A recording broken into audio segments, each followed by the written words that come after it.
Welcome to the Capacity Building for European Capitals of Culture Academy Camps. The Capacity Building for European Capitals of Culture project was launched by the European Commission to support capacity building and peer learning activities for European capitals of culture. It started in October 2019 and will run for 30 months.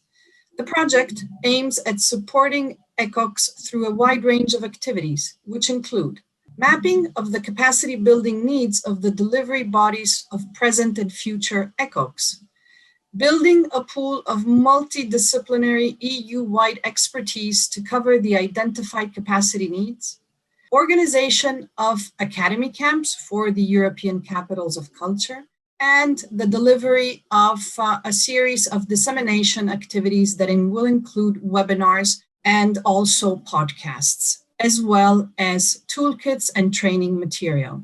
The aim of the project, of all its activities, is to provide the European capitals of culture with practical support where skill gaps have been identified, with robust technical assistance structure, a set of tools, materials, practical and theoretical expertise, as well as knowledge, but also trying to enhance the networking opportunities for the European capitals of culture delivery teams. The project is set up by a consortium led by the European Association for Information on Local Development, IEIDL, and its partners, Culture Action Europe, InterArts, and CUT, the European Network on Cultural Management and Policy. This video is to introduce the first of the 5 academy camps that the Capacity Building for European Capitals of Culture project will deliver. The first academy camp dealt with audience development and was carried out from October to November 2020 by an expert team of trainers. And it is my pleasure now to introduce Cristina da Milano, President of ECOM, who led the training and the experts in the delivery of this first academy camp. Thank you very much, Cristina, for being with us. Welcome, and the floor is yours. Thank you, Mercedes, and not only for being together here now, but also for having given us the opportunity of working in this academy camp. As you said, we delivered training on audience development. And when I say we, I mean a team of experts that actually was working with me on that. So there were Alessandra Gariboldi, who's currently the president of Fondazione Fitzcarraldo, Jonathan Goodacre, who works for the audience agency, and Niels Riegold, who is the CEO of the Danish Center for Art and Interculture. And they were part of the team together with me, as you mentioned at the beginning. The training activities were addressed to the Elefsina 2021, the organization which is actually leading the process of the ECOC in Elefsina, but it was also addressed to a group of beneficiaries, which are the main stakeholders of the Elefsina 2021 process.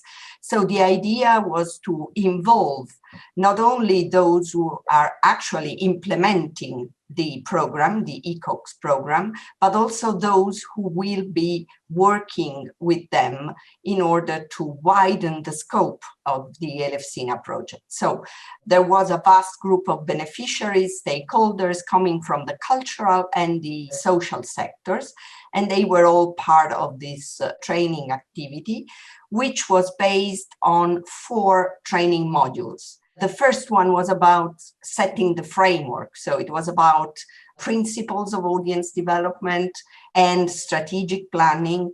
And it was meant to create a sort of common understanding, shared understanding of what audience development is and what it means in terms of European cultural policy and what might be its impact on the ECOCS program.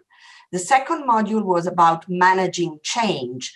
This module is based on the assumption that audience development, being a strategic process, implies internal change in terms of the organizations which are actually going through this process. So the module was focusing on how to manage this change and how to deal also with not only expected, but also unexpected results of this change process. The third module was much more focusing on practical case studies and practices also from other ECOCs, since it was about iterative planning and implementation. So it was quite, as I said, a practical overview of good practices. And the fourth one was about cooperation and partnership with stakeholders and institutions, since this is a very, very important feature of any audience development process. I think this is it from my side, Mercedes. I'll give the floor back to you. Thank you so much, Cristina. That was great. And you positioned the Academy Camp and explained its structure. Let me just add that it's a necessary addition that we have to do. The Academy Camp took place in October and November 2020 in full thrust of the COVID-19 pandemic. Let's also say that we had hoped that it could have been physical in presence, but we had to go on to online training, and we did it, and we're very happy with the result. The aim of these videos is to show professionals in the sector the content of the trainings. We are fully aware that they are sessions recorded live, so they have that aspect of having been done without any necessary aesthetic preparation. So they're delivered, the videos, as such as were the training sessions. And we really hope that other people beyond the European Capital of Culture, Elefsina 2021 delivery team, will profit from your knowledge and expertise. Thank you so much to you and to the other three experts for having joined us in this adventure. Thank you. It was our pleasure.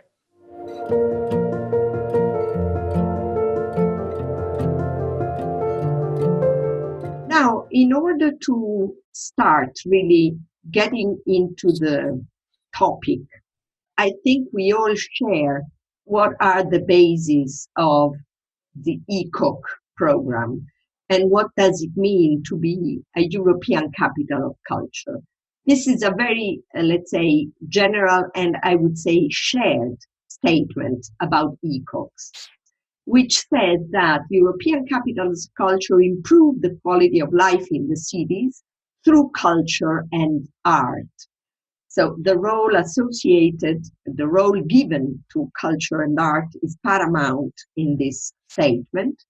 But we have highlighted the second part of the sentence, strengthen their sense of community, which we think it's probably, I wouldn't say more important than the use of culture and art to improve the quality of life in the city, but I would say that is the most relevant for us when talking about audience development, because who are the audiences? Well, the first ones to be referred to are actually the many communities living in these cities. So for us, strengthen the sense of community is a very, very important part of the statement. And then, of course, there are many other interesting sentences here. ECOC brings fresh life to the cities involved. It boosts cultural, social, and economic development, highlight richness of Europe's cultural diversity. And I think we can all very easily share this vision. But again, for us, the starting point for the whole discussion about audience development is the sentence highlighted in bold. Strengthen the sense of community of the city, which is nominated as ECOC. I will focus on a couple of, let's say, principles which help us in understanding why we got to this point in which people are at the center of these processes. Why are we telling you that people are the center of an ECOC strategy, why audience development is so important at European level as far as cultural policies are concerned. Actually, there are, as I said, two important principles which we want to share with you. The first one is Article 27 of the Universal Declaration of Human Rights. We are talking of something published in 1948. Article 27 actually states everyone has the right freely to participate in the cultural life of the community, to enjoy the arts, and to share in scientific advancement and its benefits. As you can see, I have highlighted in red the right freely to participate. Why? Well, first of all, because freely does not mean for free.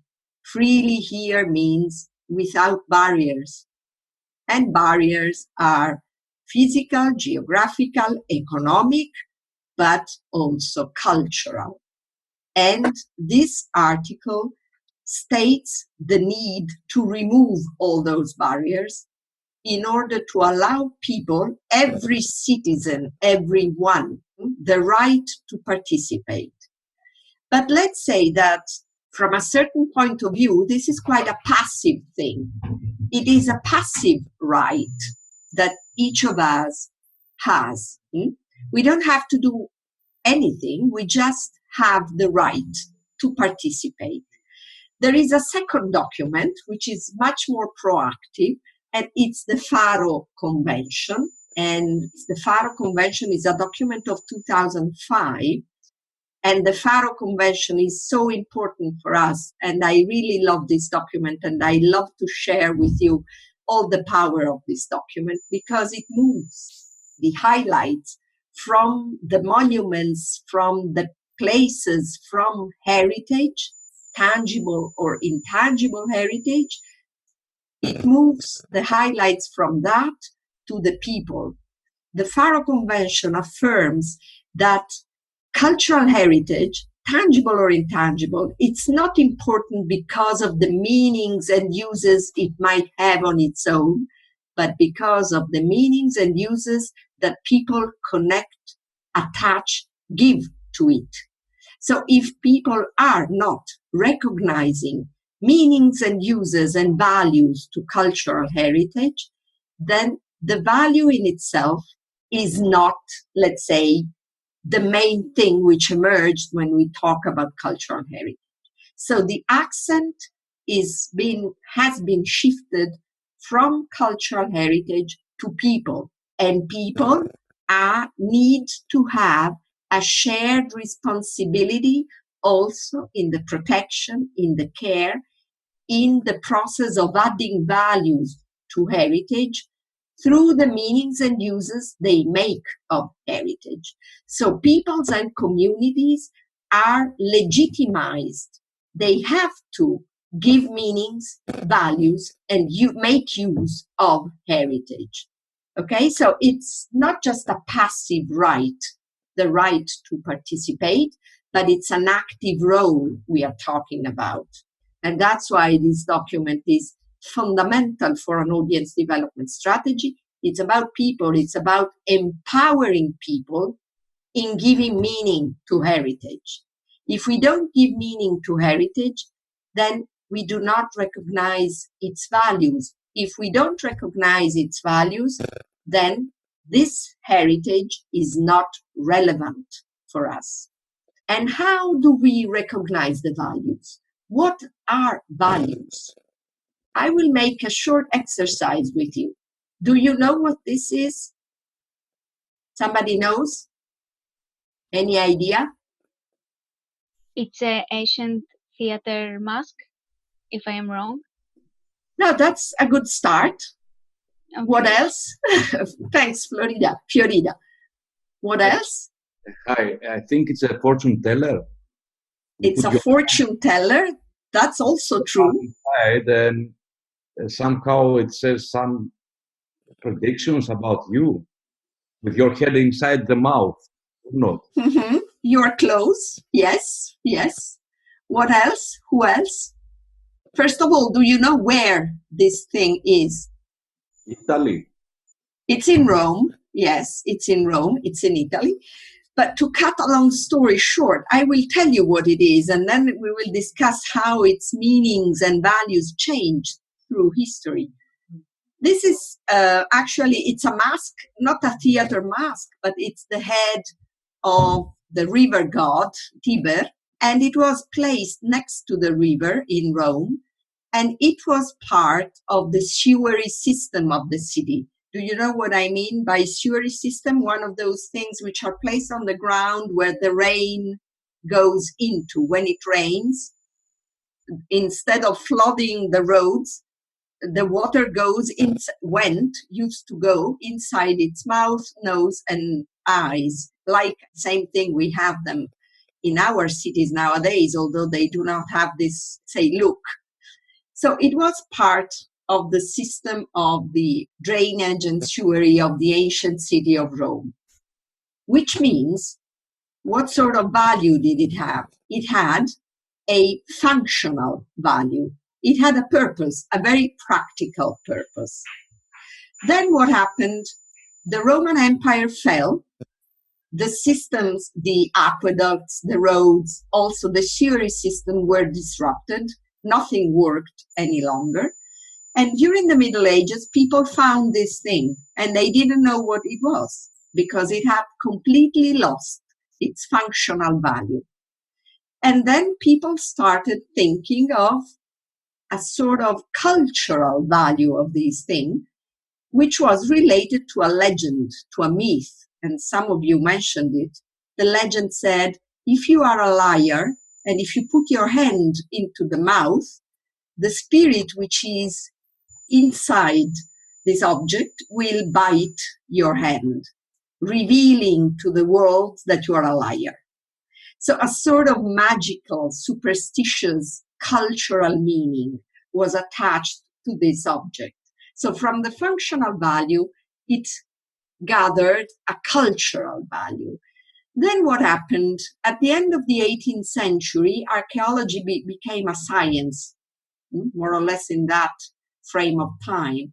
So archaeologists started studying this thing and they said, look, this is not a magic object. This is part of the sewerage system of the ancient city of Rome. So this object gathered again a historical value. It was placed in time and history. Then something else happened in the 50s or 60s. Do you remember that movie, that American movie with Gregory Peck and Audrey Hepburn? They were going around Rome with a Vespa, and the title of the movie was Roman Holiday. And Gregory Peck was putting his hand into the mouth of this thing and pretending that the thing had bitten him. And he started shouting and she was almost fainting and all this nice movie thing. From that moment onward, this mask, which is called Bocca della Verità, which means the mouth of truth, became a symbol of Rome. Now, if you have visited Rome, I don't know, Rome is full of little magnets, images, postcards of this thing, which has become a symbol of the city, like the Colosseum, more or less, okay? So it has gained a symbolic value. Well, who determined these values? Who decided that this object from a functional value passed on to a cultural value, an historical value, and a symbolic value? Who determined these values? What do you think? It is, of course, the people. Of course, the people, exactly. So it was the people, it was the community living next to this thing who decided or, well, gave to this object different meanings and different values in different times. But if we don't see values in objects like this, then these objects immediately lose their relevance. So in order for people to see the relevance, they have to see the values of it in their own life. If not, these things are totally meaningless and they totally lack relevance, which is the problem nowadays with cultural heritage, with cultural activities. Very, very often people do not perceive the relevance of it within their lives. We can go on in the next slide, and we are almost there. How can we make people perceive values or express their own values and meanings? Because it's not a matter of communicating given values. It's a matter of exploring, making emerge what are the values that people give to these things. We are in a period of very strong and difficult societal changes due to, well, economic, and not only, I mean, in this particular moment, societal changes are also linked to many other, let's say, contingencies. We are overwhelmed by an explosion of information of all sorts, which sometimes make it difficult to give meanings and values to things. We have also an enormous amount of digital opportunities, which at the same time might be threats, because we know that the digital world, have you seen that documentary film, The Social Dilemma, which is about social media, talking about, opportunities and threats of social media. And we all know the implications of that, with specific reference to the making of meanings. We also have an enormous choice of leisure activities that obviously we have to prioritize. So why should we go to the cinema or to the theater instead of going to doing something else, like shopping or whatever? So the relevance. And last but not least, we live in an era where there is a very, very great conflict between objectivity, objective meanings, objective values, and subjective meanings, subjective values. And it's very difficult to make these two things meet and create a sort of composition of the meanings and values we give to the world. So we have a problem in defining the perception of relevance. And if we don't solve this problem, this is not going to help in any way in an audience development process aimed at including and making people as the main stakeholders of the process. So we have to understand what are the values, what is meaningful, what is relevant for people.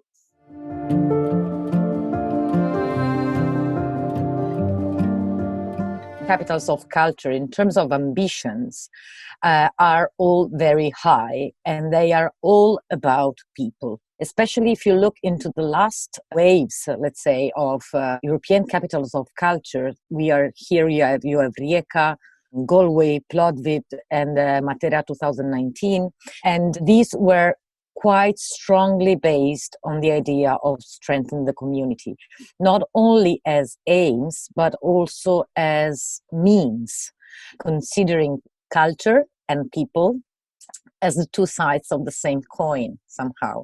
So people not just as the beneficiaries somehow, but also people as the main players of what culture, in the same definition of culture and whatever. Without these considerations, ECOCs are meaningless. And this is why the work within Rijeka 2020, for example, but also I can say also for Matera Open Future, because I've been also working there. And I can tell you that we all agreed that those processes were quite strongly based on audiences since the beginning. Talking about audiences as communities. Visitors or temporary visitors, as Matera called them, they have all been working a lot beforehand on the idea of audience development, which is something not so common in the previous European capitals of culture. Of course, it has always been part of their identity and their meaning, as you were saying by the description that Christina shared with you in the beginning. But still, in these last years, this has become even stronger. And this is particularly important for you because you are not in the event yet. So getting ready for that means to acknowledge since the beginning that this is where we want to get. And this is also the way we want to take to get there somehow. In the case of Eleusis, of course, the title of ECOC is in your same beat. This is from your dossier. It's worth coming back to the things which are written there, which are quite consistent with what you were finding out in your small groups before the break. And it's about changing the stereotypical image of Eleusis as an industrial area. And this is precisely what you all stressed as the most negative side, let's say, of the city in terms of its results, let's say, like pollution, but also in terms of its richness, because of its contemporary history is linked to the typical diversity of the industrial development. And establishing Eleusis as a dynamic cultural center in the region, which also reminds to what Yannis was mentioning before about the idea that you are so close to Athens that technically people don't need to have something in Elefsina, because of course they can find it there. But still, Elefsina has a lot to say and a lot to give in that sense. Then a better understanding of the Greek case and therefore the promotion of mutual understanding among European citizens. You will tell me more about this Greek case eventually. And the goal of keeping young people in the city as, of course, given especially the attraction of Athens, and developing the dynamism, creativity, and social cohesion of the city.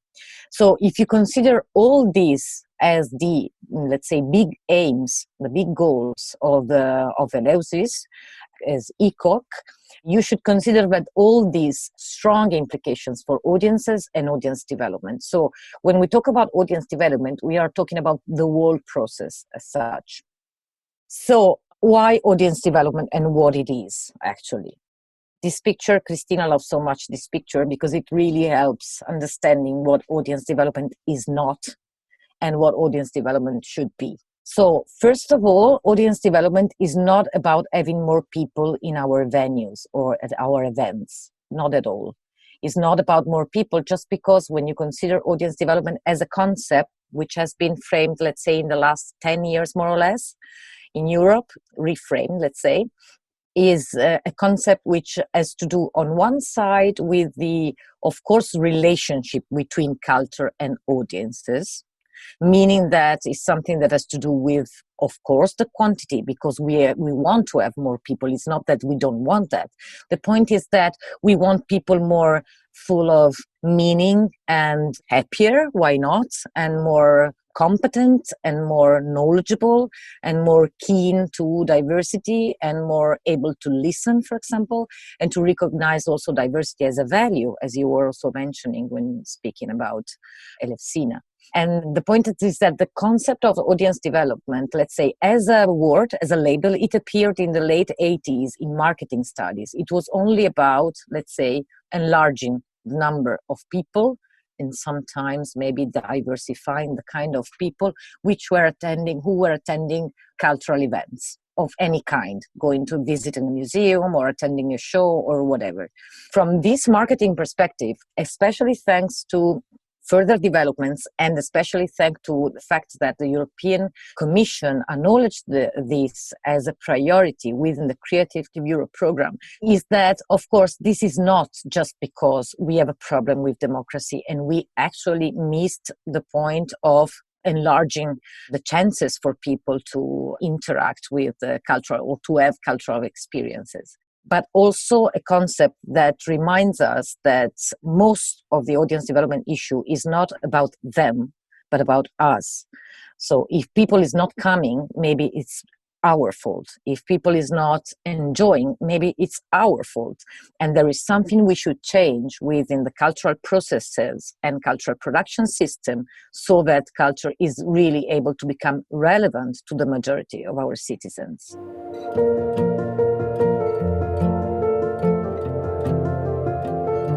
So just to introduce a little bit about segmentation criteria and what is segmentation, why it is needed, and how could use it. We first come from the idea that I already know that you were considered in your dossier, that audience distinction we did between audience by habit, by choice, and by surprise is not which we adopted with Christina in the study Engage Audiences that I was probably mentioning last time. Just wasn't the segmentation at all. Was just a way to look into people from a different perspective. So to look people as stressing, let's say, the idea that everybody can be an audience. In some way, everybody can be an audience. And mainly one of the way you can look into people is people who are usually attending arts events, so who have what in sociology is the habitus of attending cultural events, because they feel it's part of them, it's something to which they give value. They value it because they feel good when you have cultural experiences. Those by choice, which are the ones who usually don't, maybe they have some kind of cultural experience, but not that one, not all of them. They are maybe quite conservative or quite niche or not very curious or many, many barriers, but not people with, let's say, social or economical important barriers. So we are not talking about people in marginal situations of all kinds, because they have a disability, they don't speak the language, they feel excluded for some reason, or they are excluded for some reason. But people like us, who maybe go to the theater but don't attend dance stuff, or they watch movies on Netflix but they don't go to the cinema, or they maybe go in open air fairs and so on with also cultural aspects, but they don't attend yours events, which are maybe more focused on an art form. And then the audience by surprise, who are the ones who are really hard to reach, because they are not the ones attending never, because they don't feel this is for them. And here, if I can add to what Alessandra is just saying, audience by surprise are those who really have barriers and obstacles which prevent them from participating. Barriers which can be economic, social, cultural, geographic, but are really strong barriers preventing them, but not even, let's say, letting them come closer to what a cultural activity is. So sometimes they are what we define hard to reach and hostile. There is also a certain degree of hostility sometimes from this particular group of population, let's say, and that's why it's a very delicate segment, if we want to call it like that, even though this is not a segmentation. Yeah, okay. So this is just to give an idea that looking into people might be done from different perspectives. And this is a perspective that helps us identifying actually those who are acquainted with the idea of culture, of cultural practice, as we call it, not just the cultural practice in the anthropological sense of whatever is cultural, whatever is human with kind of a symbolic value, it's cultural. Okay, so even fashion or just food, But the idea of culture that we usually do have when we talk about the culture with the capital letter, meaning culture done by professionals with some kind of art forms or whatever. Because in the other hand, everybody has a culture. So there's no one without culture. Okay? We all have our culture in which we are somehow, from which we are surrounded, by which we are surrounded. So segmentation, what it is. Segmentation is a way of looking into a market, would say the market, so in a population, so in a group, that allows to identify groups enough homogeneous to be considered achievable with the same more or less means and call to actions and tools. This means that, for example, when we consider segmenting, we are not cutting people or putting people into boxes. But in a way, yes. We all know by experience that if you look into people from very, very close, they're all different. There's no one individual that is the same of another one. Okay, so we are all different. If you look at them from very far away, they do look all the same. So the average human being, which of course doesn't exist. So to looking for a segmentation means to take off the glasses for looking from too close and take off the glasses for looking from far away, but to find that distance that helps you considering subgroups of people sufficiently homogeneous that you can actually tackle them through precise strategies. So segmentation acknowledges that audiences are all different. And they are different in the way they participate, in the level of interest, in different backgrounds, opportunities to be involved, levels of awareness of what you do, for example, also, or possibilities to take part in terms of time, money. For example, you were mentioning about workers having no spare time to use for leisure, for example, or looking for different benefits from a cultural experience. For someone, it will be entertainment. For someone else, it will be giving meaning to things. For someone else, it will be sharing a meaningful experience with someone. So they're all different. So to be challenged, to be reassured, to feel secure, to feel unsecure, people look for very different things when they're seeking for a cultural experience. So acknowledging this difference is the basic respectful act we can start from. So acknowledging that segmentation is not a marketing tool for the evil, but a marketing, let's say, gift to us to understand things. By the way, it's more sociological than marketing as an approach. So we all know that stereotypes and categorization are part of human nature. And we should always keep this in mind, that when we think about people with disability, for example, we never think about those who are temporarily or situationally, for example, in this case, without some kind of sense, for example, touch or see or hear or speak. So we don't think about aphasic. So there's people who don't speak, but of course, there are also those who can't speak because they have laryngitis or because they have a strong accent and they don't feel so comfortable. And so these are all, let's say, the layers I ask you to look into. When you look into people, we always apply stereotypes. And we always apply categorization. And this is normal. We should usually overcome this. And when it comes to relate to them, actually, you will have to do that through also empathy. But in the first place, when you have to look into people in a very wider sense, to consider, okay, where do I start from? You need that kind of mapping that Yanis was presenting. You need to start from somewhere. Otherwise, you don't know how to look into them.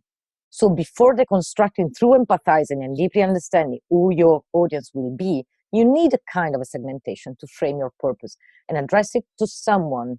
And after that, you could go into considerations more, deeper ones, and proper segmentation.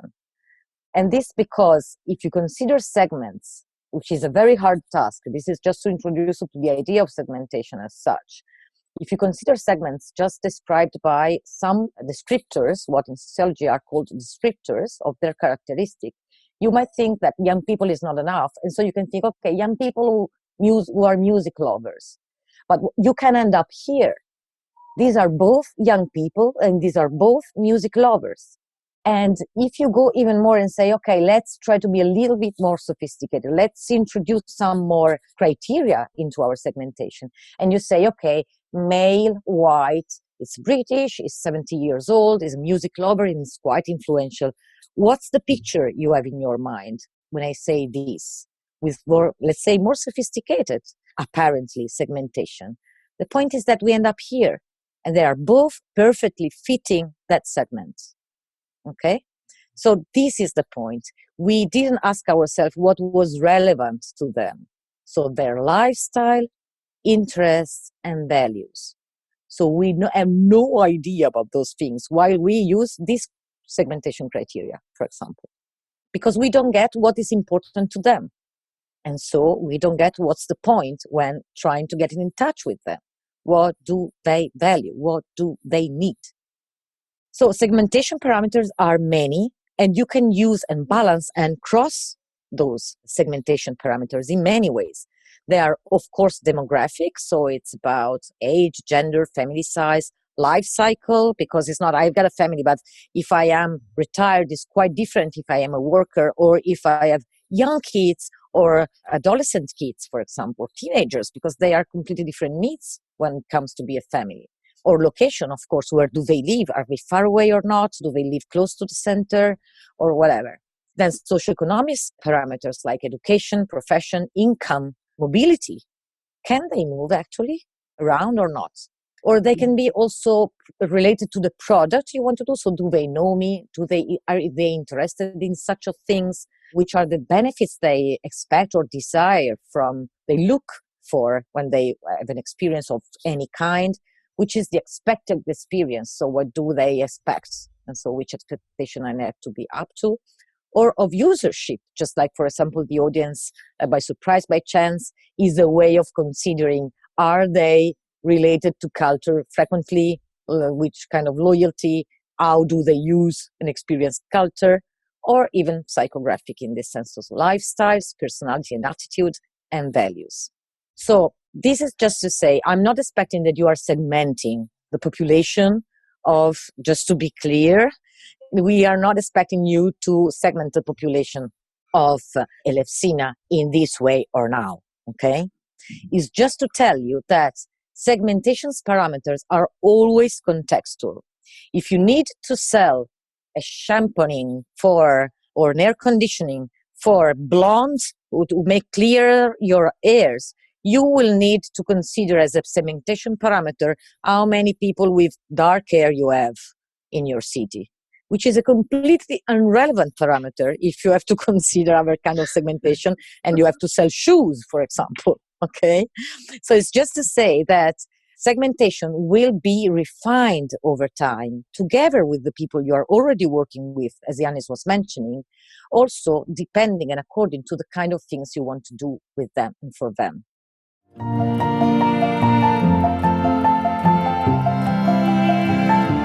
So just have a look to a tool, a theory of change, which is a way to look into our challenges when it comes to organizations who want to have an impact of some kind, in a way.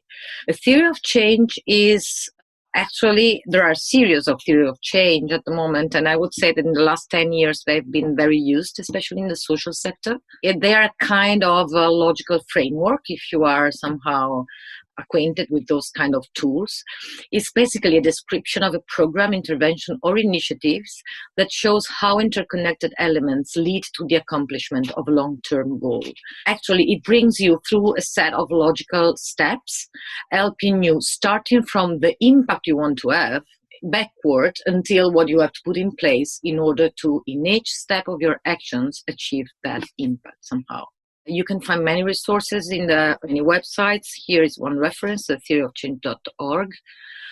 We are not going to show it now, but you have here a link of a video created by Nesta UK that helps a lot trying to understand in showing which is the process. In this case, is the process of designing. Here on the right hand, you can see the kind of impact they want to achieve. And backward, all the steps you have to do to fill in, let's say, to get to that impact. What is very relevant of the theory of change is that besides giving you the different steps, it also gives you what you see with the blue post-its at the bottom. It also helps you to see which are your key assumptions, because actually you have no actual control on what will happen to achieve that goal, but you have assumptions, and you might take into account those assumptions as risk assessment, let's say, of what could not happen between one step and the other. So to work in this direction using these tools, the first thing to do is to frame the impact. So defining the impact vision or mission that you want to plan or evaluate, because this is also a very interesting tool for evaluation, and but also for planning somehow. So when it comes to a specific audience, or in the case of Elefsina, thinking about the audience who is basically citizens of Elefsina and beyond, you have to focus very strongly on what do you want to happen to them. So what's the change that you want to see in those people, for those people? This is the first important step. And then the second step is to build that logical sequence, let's say, of the initiative, which is, let's say, the dynamic through which you are willing to achieve that results. One of the most interesting things of theory of change, and one of the reasons why we thought that it was worth to present in the frame of Elefsina 2021, and in this academy in particular, is that the theory of change is a very interesting frame, let's say, especially for negotiating impacts. The idea that you have to involve stakeholders in order to define what's the kind of impact. For example, if you want well-being for a certain segment of population, you have to discuss with them what is that well-being about. So what does it mean well-being for elderly or for youngsters or whatever? So this is a very important part, and it's also that you really, in a relational process, you really negotiate each single steps. And it can really be helpful also thinking about an effort like the Elefsina 2023 thing, is that all the different components of the project, so all the society components, Elefsina staff, cultural institutions and organizations, they can work together on the kind of impact they want to achieve. Of course, it will be achieved through many different means, but still could be a very good way to do that. This is an example just to show you it concretely works. It was actually created by the Arts Impact Fund.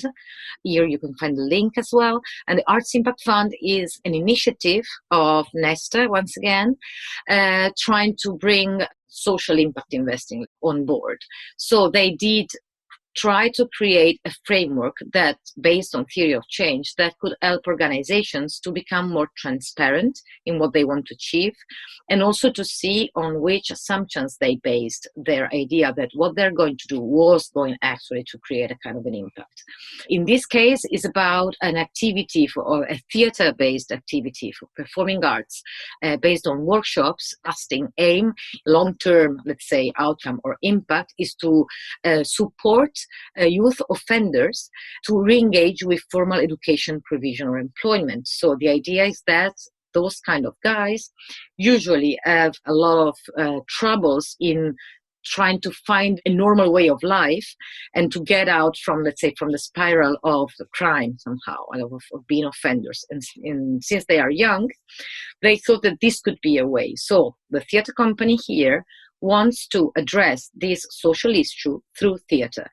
And what they do actually is that defining that the long-term impact they want to have is to re-engage with these kids to re-engage with formal education, is that they want, and the kind of activity they want to put in place are essentially drama workshops aimed at young people that have been through the justice systems, and a mentoring program, with the idea that this is not enough. It's not enough to reinforce, let's say, their capacity through theater, but also they would need a kind of a support, external support, to not, let's say, drop out during the process. What is very interesting here is that their mission, their overall impact vision that you can see up on the right, is to improve life chances of young people through theater, which is a very interesting impact vision that is based on the statement, let's say, an assumption that is that mainly these guys, these young people, usually lack opportunities to engage with arts and lack opportunities to engage with activities that improve their soft skills. And in that area, there is no provision of theater. So based on that, they design the activities. And what is interesting is that they do create it and, let's say, split the results of the activities into normal outputs, let's say, so the concrete things that will happen, one workshop per week and so on, short-term outcomes, greater sense of routine for beneficiaries, routine that is maybe usually not part of the life of these young people, and fewer exclusions amongst participants because of the mentoring program that helps them going through them. And this is what they think they could happen in the short term as these things happen. But then how do we get from the short term and the long term impact?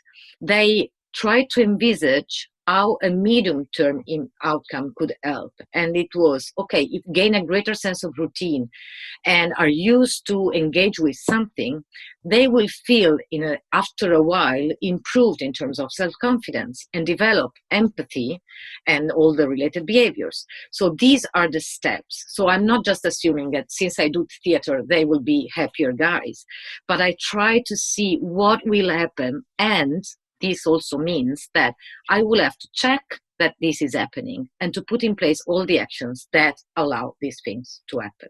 So this is a kind of examples, let's say, of a theory of change.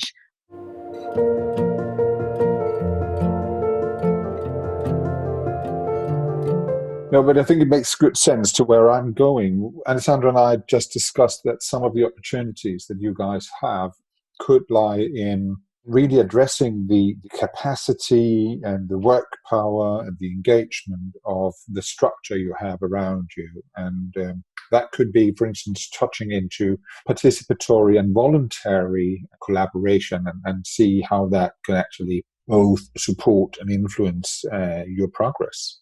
So my first slide is very much about how engagement and participation in the arts is basically ensured by power and resources and influenced by urbanization, social political tendencies in society in Elefsina, how cultural politics influence the design, how audience and diversity, digitization, competence and innovation all are part of that same, let's call it, backdrop for producing, presenting, relating the arts and culture with the audience. So in order to resonate in a wider part of society, to be perceived as something relevant and contemporary that people would like to attach themselves to and experience, co-creation, cooperation and collaboration have become basically the new black, the new language of the sector.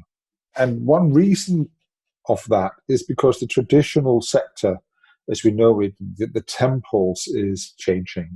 They are becoming more porous. Digitization is challenging the exhibition formats as we have known them, the performing formats as we have known them, music experiences as we have known them.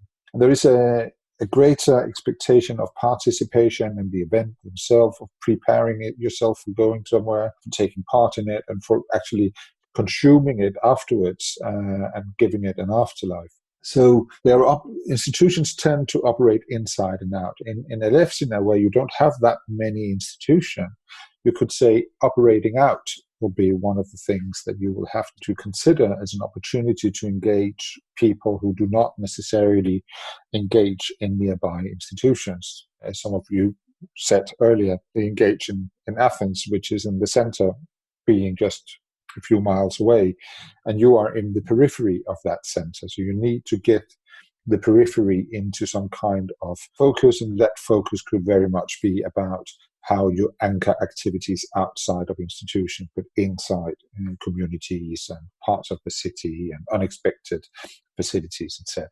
So it's very much about creating meaningful exchange with your audience and combine that with a kind of holistic understanding of how culture plays in the community is something fundamentally changing the discourse of what you're going to show.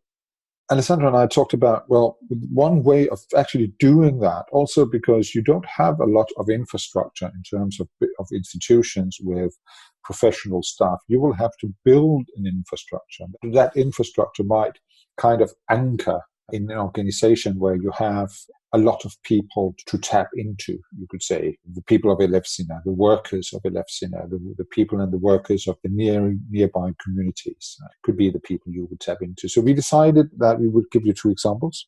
And the first example is coming out of your predecessors in Galway. Galway is ECOC right now, and they are obviously under a heavy influence of what's going on during the pandemic. They're trying to deal with the pandemic. They're programming on behalf of the pandemic. They're trying to maintain their focus and keep their nose in the track while the circumstances have been completely rewritten and changed. But what they have done, which is quite interesting, is they've created a corps of wave makers. We call it the Galway Ensemble. We will probably hear more about this when Marilyn will come later on and explain from the director's point of view how they actually excelled the challenges they've made during the way on 2020. So the Goby example as an example is very much based on the notion of getting people to engage, and the level of engagement shown by the Galway people were basically defined by the people themselves. The Roskilde Festival is not an ECOC, but it's one of the largest festivals taking place in Europe on an annual basis. It's existed back since the 70s, and now it kind of extends the city of Roskilde with another 130,000 people every year. 130,000 people, of which 30,000, almost one third of them, are volunteering.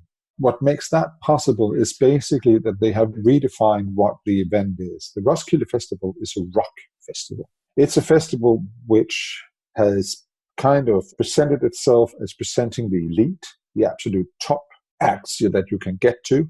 So everybody, Coldplay, U2, they've all played at the Roskilde Festival. But they are also the festival that presents what the most interesting upcoming bands from a number of sub-related genres to rock. It's not a pop festival, it's not a jazz festival, it's a rock festival. And it gathers people from all over Northern Europe and also from abroad and from the US, because it's next to the Glastonbury Festival in the UK. It's actually the largest festival of its kind.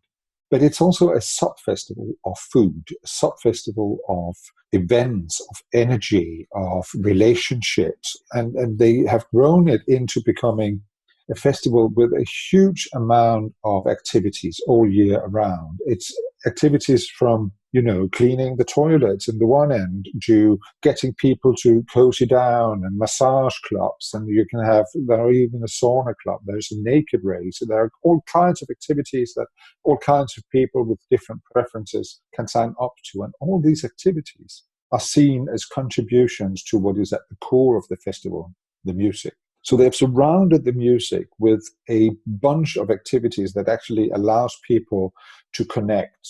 And in fact, the Roskilde Festival is a festival that runs from Wednesday to Sunday. So you have Wednesday, Thursday, Friday, Saturday, and Sunday. You have 5 days of music. But the festival sites opens the Friday before. So you have another 5 days of people connecting. And last year and the year before, they've had between 40 and 60,000 people camping already in the weekend before the festival takes place, taking part in all kinds of activities that is run by volunteers, that is run by people creating this notion of the festival, the story of the festival. These can be anybody. It can be the local rafting group or a Boy Scout group, or it can be the Syrian cooking community, or anybody that wants to contribute to the festival with something they are actually skilled in doing, have an opportunity of applying and presenting a plan for what they would like to do. They have professionalized it. So it's not that the volunteers are doing festival work necessarily that is about producing of music, but they're doing lots of work that is about getting people to feel, to belong, to connect, to socialize, to feel safe, to navigate, etc. So the festival has really turned it into a huge kind of 1 week event where the music only is part of it, even though it's the core of the festival. They also seem to have been able to create an international guard of volunteers. So you can volunteer as a Greek. You can come from Elefsina and be a volunteer at the Roskilde Festival, and as such become part of an international group doing things together. Not just because there is an international audience, because you, as in this case very often a young person, would like to become part of an international community yourself. So volunteering as an international is also about, very much actually so, about creating this international atmosphere, this international connection for young creatives or young people that want to get out there and get a sense of what it's like to be young somewhere else. And you can be part of co-creating programs as a volunteer as well. So the volunteer position is something where you can actually even go in and say, well, we are a group of volunteers and we would like our program to be part of the official Roskilde program because we have this idea, and then you can actually get that. So what you see here is basically the whole festival site, which is a huge field area outside the city, the medieval city of Roskilde with the famous Danish king's graves. It's a very historical area, but this is actually just a farming site on the other side of the city, on the less UNESCO stamped site of the city. And there they're building up a huge community. And all the green spots you see on this map are basically the camping areas. So this is where the village grows up, with main streets and side effects. So it looks very much like a refugee camp. It looks like an oversized camping site. And then it has, just like a city, it has its temples, the signature buildings. In this case, the signature buildings, all the red ones here, are stages, different kinds of stages. And here you have the main stage. And this gives this notion when you go to the Roskilde Festival that there are always people on the move, people going somewhere, going to a concert, or they're going to take part of something, or they're going to eat, or they're going to take part in something voluntary. But they're setting up a living community of 130,000 people for a week.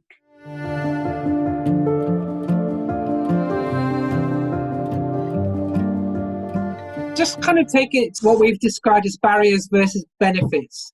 That is the reasons why people don't engage and the reason why people do engage.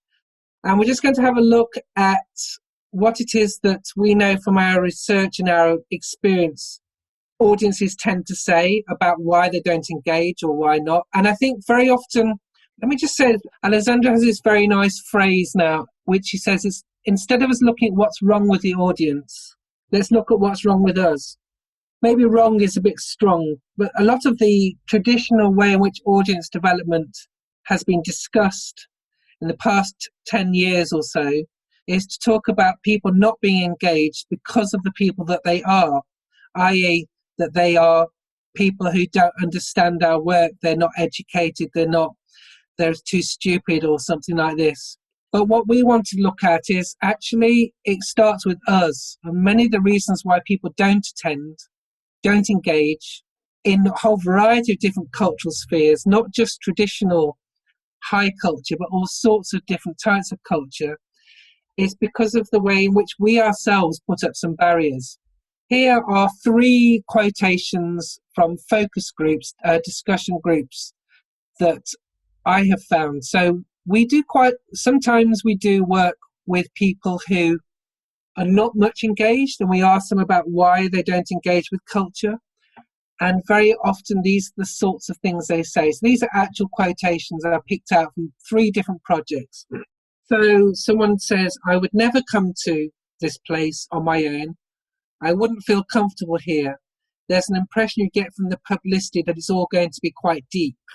Someone else says, I don't have any relaxed, cool clothes, so I would feel a bit odd here. So that's kind of this thing about, it's not just about high culture that people feel alienated from. I might look stupid not knowing what's going on or what I'm supposed to do. This is quite a common thing we find with, for example, people going to museums, where people who don't go to museums, who might go with their children, they're not sure if they're going to feel a bit stupid when they go there, that then it's not for them, and also that they're going to feel a bit stupid in front of their children. So it's doubly bad, doubly difficult. Not only do they not know what's going on, but they can't tell their children or the people they're with what it's about. And none of those are to do with anyone being aged 19, aged 90, being male or female, or being a refugee or not a refugee, or living in the city somewhere or living not in the city. These are just attitudinal things. Now, actually, we know that they do tend to be linked to people's backgrounds to some degree, but I think it's quite useful to understand that a lot of the reason why people are not engaged with our culture, to call it that, is because they're not part of our world. So why do people not engage with culture? I'm using culture in a very broad way here, and I mean it from a whole range of different things. It could even be about sport, it could be about classes, it could be about theatre, it could be about film, it could be about visual arts. The same thing goes for all these different things. So we need to remember that different people have different backgrounds, different understanding, and different values. There's a tendency for people to assume a typical audience member, and usually that typical audience member is based on us, like what we think about ourselves, which we project outwards, and not on them. So we tend to make assumptions about what they think. Linked to this, different types of the public have different ways of communicating, finding out about events, understanding whether it is for them. Do we speak the same language? Not just literally the same language, but do we speak the language that we all understand, or do we speak in a language that's only part of our group language, our part of our group way, our little world view of speaking? Also, I think that the work that you do that we've been talking about just now is that you are very open to all sorts of different ways of presenting your work. So, for example, when we were talking about music happening in the different places, that's really nice. A lot of the work we do find that people really like being able to experience events outside of a venue in a public space, somewhere where they feel comfortable with. But very frequently culture can be based around very particular conventions, and those conventions are often about what's convenient for us. So a classic example is in the UK, most theatre shows or concerts start at either 7:30 or 8 o'clock in the evening. And that's totally logical time, but it's based on a convention that always happens then, and it's also based on the staff and the artists who are presenting it. Another famous thing is that museums until recently always didn't used to be open on a Sunday, so people very often want to go and visit places like this on a Sunday, but we're not open. So rather than it being based on what it is that's useful and convenient for us, we could base it on what the audiences want. So, for example, the 7:30 in the evening thing is something that often annoys me, because in many parts of Northern Europe, the work day is something like 9 o'clock till 5:30, 9:30 to 5:30, and then people go home and have something to eat, and then they go out.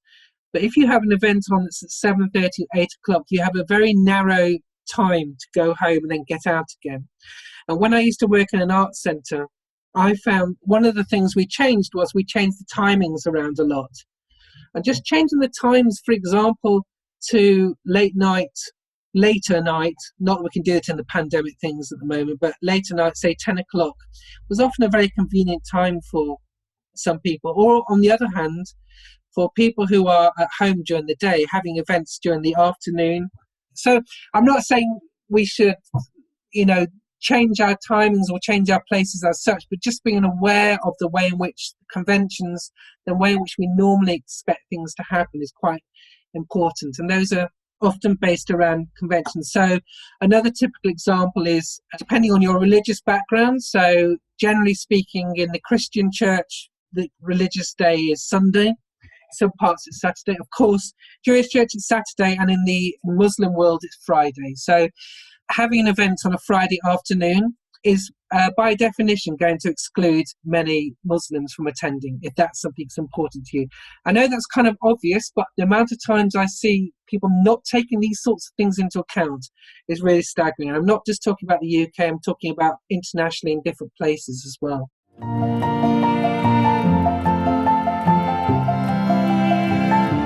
I'm going to storm right on here. So just considering two different things. So we looked at why people don't engage with culture. Let's look at why people do engage with culture. And I think that it's not always what we assume, in the sense that it's not always about posing you are going to a film and it's about that film itself. Of course, we focus on what that film is and why it's important. But in that very nice way in which it was described, the open air cinema, it's the overall experience of going to the open air cinema, in the open air, within the surroundings, a little bit social in a place, or the different things we described, for example, with in that place. And also for many people, it's things like the overall treat, the overall kind of going somewhere in its just special occasion. And of course, different people have different reasons, which we'll come back to in a second. So this is just a very simple example. This is in the UK, it's in the northeast of England. It's called the Hull Freedom Festival. It's a festival that takes place outdoors. And it's very successful at attracting a wide public. I don't know if you can see from this picture, you can see many people who are not normally engaged with culture, in the sense of these people do not go into the local theatre. They do not go into the local gallery.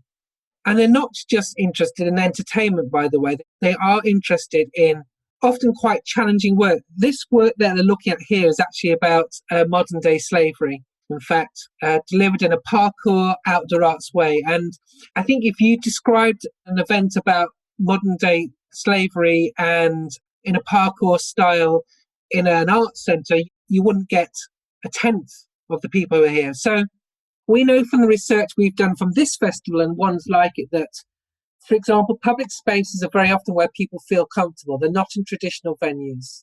The events are described in simple, non-pretentious ways, which emphasize the reasons for going, the benefits for going. Also, we know that people go not just for the event as such, but for other social reasons and, for example, civic pride. So in this case, all the events are free. People appreciate the fact that they are paying their local taxes, they pay their local rates to the authorities. So in a sense, they feel like it's what is part of being in Hull, this part of living in Hull is about engaging with the local festival. It's part of your civic pride that Hull produces a great festival. Very similar to the one like in Elefsina, to know that that annual festival that happens every year is like regarded in a very high and prestigious way. That's about, so being attached to that, that motivation is actually being part of being there is very important.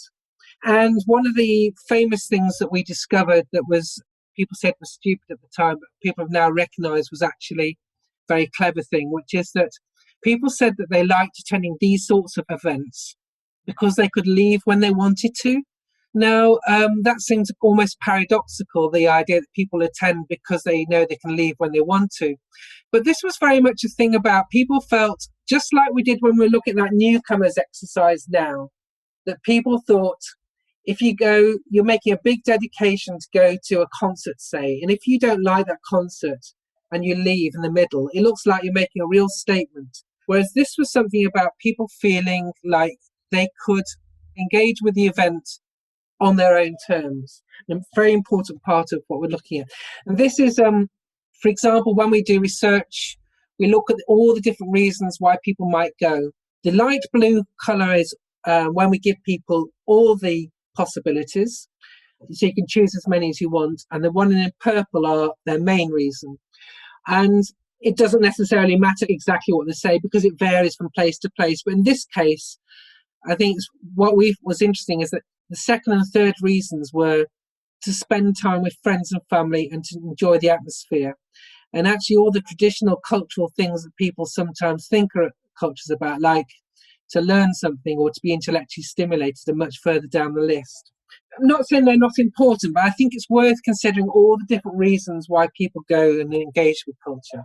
And linked to this is our next key point, which goes back to what we've been saying before, which is that the audience is not one kind of person. You've already seen this slide before. We bring it back to point to that point again, because one of the real problems that people have with audience development is thinking about people in very narrow ways, and they think about them either as a gigantic group of people who have nothing in common, or they think about only individuals. But segmentation and the idea of groups is thinking about groupings of people, which is a useful way of looking at it. And particularly look at that bottom point, they are looking for different things from their engagement. That's what that previous point is about. So, why do people engage with culture? It's a good question. Different people have different reasons for attending. Ideally, we need to get a sense of what those reasons are so that we can then either meet them or work with those ideas, maybe adapt them slightly. We need to be able to think about those different groupings of people. And it's not to say that people naturally in the whole world always fit into these groups, but in terms of what we're doing, where we're trying to do something efficiently and effectively, working with groupings of people that are looking for different sorts of things is really crucial to audience development work. And in order to do that, what we need to do is know something about them. Now, normally in this part of a audience development sort of course, what we'd look at is much more precisely around the issue of audience research.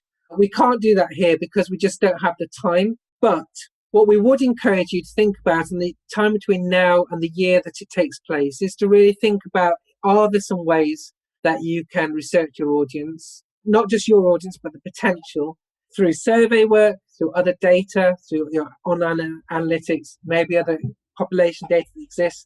This is something which I think the ECOC team can certainly take a lead on with Galway 2020. A better example is Rijeka 2020. They actually did some quite good work before the year started into the different publics of Rijeka to understand whether they engaged or not, what sort of things they were interested in, what they thought about the year, all those sorts of things. Very useful.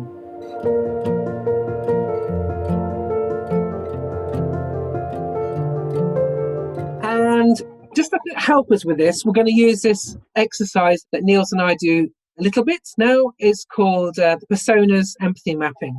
So what we're going to do is take one of those groups and think about who they are as a real person. Now, this is kind of slightly contradictory thing because what we're doing is imagining, and we're imagining a representative of that group. But in persona mapping, what you're doing is you're thinking, what's their background, age, gender, generation, family background, what do they value, what is important to them? That's in general, in their lives. What sort of culture might they like? What is their relationship to you as a provider of culture? What do they love or hate about us? Who influenced them? Who do they look to for influencing? How can we help them? And usually when we do this sort of exercise, we really get people to imagine it pictorially, visually as well. And that often means drawing a picture of them and giving them a name. Now, the issue is, of course, that they might become a little bit like stereotypes or cliches, but that's part of the process. What this does is help us to understand what our stereotypes are, because once we've got the personas, we can then go away and test how far they're true and to think about what's wrong with them. How do we make them more precise? So we're just going to have a quick go now with this exercise. Neil, I'll pass over to you to explain what we want people to do now. Okay, thank you. I was just sitting with the breakouts because we're going to divide you into 4 rooms. And what we would like you to do is to, basically you have to decide whether your persona is part of the digital teenagers or the activists or the temporary citizens or a refugee or a sport club lover. And when you start defining your persona, give your persona a gender. Is it a male or a female? Give the persona an age, give the persona a name. That's the first 3 things. And then start adding to their background. Who are they? What have they done? What kind of values do they have? What's important to them? What sorts of cultural events might they like? Do they go alone or do they go in company? What's their relationship to you? What do they love to do? What do they absolutely hate? The hate thing is really funny, actually. Where do they go for influence? Who are their influences? How can we help them? How can you help? What would make them go to something in Elefsina? So it's a lot of fun, but it's also fun in the way that they need to be as close to true characters. So this is where you don't say the names of your friends, but you can borrow characteristica from people you know who are kind of in these different segments, okay? So when you go out now, you can draw a map, you can draw a figure on a paper, you can talk about one imaginary, but try to have one that's kind of writes everything down, because we will ask one from each of the 4 groups to be the one presenting your persona. So we will end up having 4 personas.